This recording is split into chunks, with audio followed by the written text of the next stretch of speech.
Hey guys, I'm Rob Shoecraft with Storm Fitness here at the Body Barn in Gallipolis, Ohio. Today I want to talk real quickly about, of course it's not going to be quick, I'm never quick.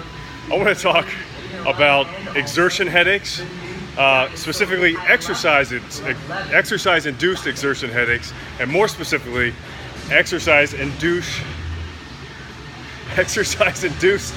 exertion headaches from bench pressing. We're doing an upper body press. Exertion headaches can happen from all sorts of activities. A lot of time it is weightlifting. That's why some folks call it weightlifter's headache. It can happen from other activities too, like something that Humpty once did in the Burger King bathroom, if you will. Just kind of keep it family friendly. We'll use obscure pop culture references to do so. Anyways, you get my drift. It happens any time that you have a lot of tension in your head. And we're going to get to that a little more specifically. But basically, from what I understand of it, it's when you have overdilation of the blood vessels in your head, causes a lot of pressure, and it results in this just extreme, excruciating headache. So I'm going to give you a few tips of what worked for me. I'm not a doctor, obviously. If you haven't gathered that from listening to me talk, I'm not. But I want to show you, I've dealt with it for a while. I want to just share with you some things that work for me. So, first of all, if you are experiencing that excruciating, sharp pain, it's like getting stabbed in the head with an ice pick. Last time I got stabbed in the head with an ice pick, I was like, dude, stop doing that. It feels like an exertion headache. It's exactly what it feels like. It's horrible. So stop your set. If you start getting it, just stop the set. One time I just finished the set, I decided to push through it. I had a severe headache for 3 days straight.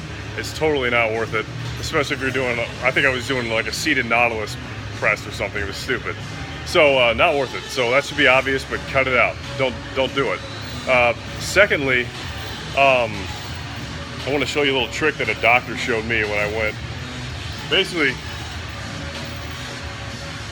you take a towel, any towel, fold it up, roll it up,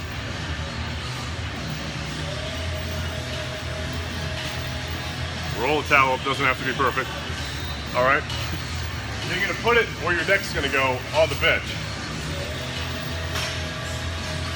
And then you put your neck on top of it. And you're ready to go.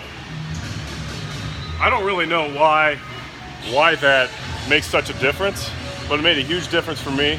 I think maybe I'm just guessing, maybe it kind of reduces some of that blood flow going to your head, or maybe just the angle, who knows, but it works pretty well. It's not foolproof though. What you really got to do is correct the problem, why it's happening.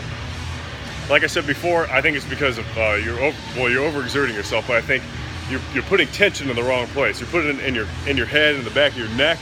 Really, the tension should be in the rest of your body, specifically your lower body. This is your core area. So everything from your hip flexors up to around the solar plexus, the diaphragm.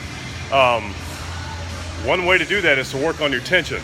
One thing that I bet is that as you work on getting rid of your exertion headaches, you're also going to probably see gains in some of your heavier lifts, because tension is everything. Any power lifter will tell you that you got to activate everything from your toes all the way up to your lats and everything in between. So what worked for me is focus on, even if I'm doing a bench, focus on tightening your glutes and tightening your lower core. And that's going to move some of that tension and really where it needs to be, and it's a good place for it anyway. Good power channel.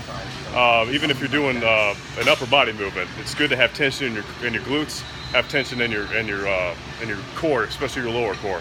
So work on that. One thing you could do for that, kind of at any time, just to work on tension, is called an RKC plank. It's by the Russian kettlebell folks, Pavel and company. Let me show you an RKC plank real quick. It's a little different from a regular plank. Regular plank, you just kind of chill out here.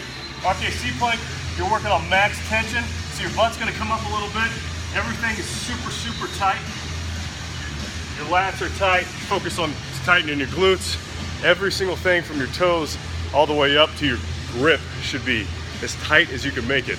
You're only gonna, if you're doing it right, you're probably only gonna be able to hold it for about 15-20 seconds because it's very intense.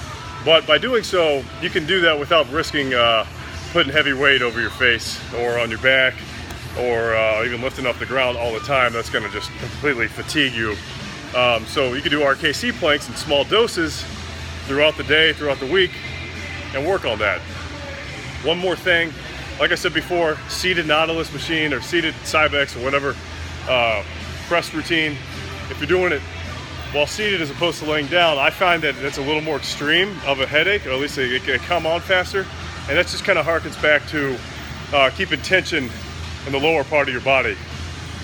I think when you sit down, your butt kind of falls asleep, your legs sort of get lazy, and even more so than just laying down.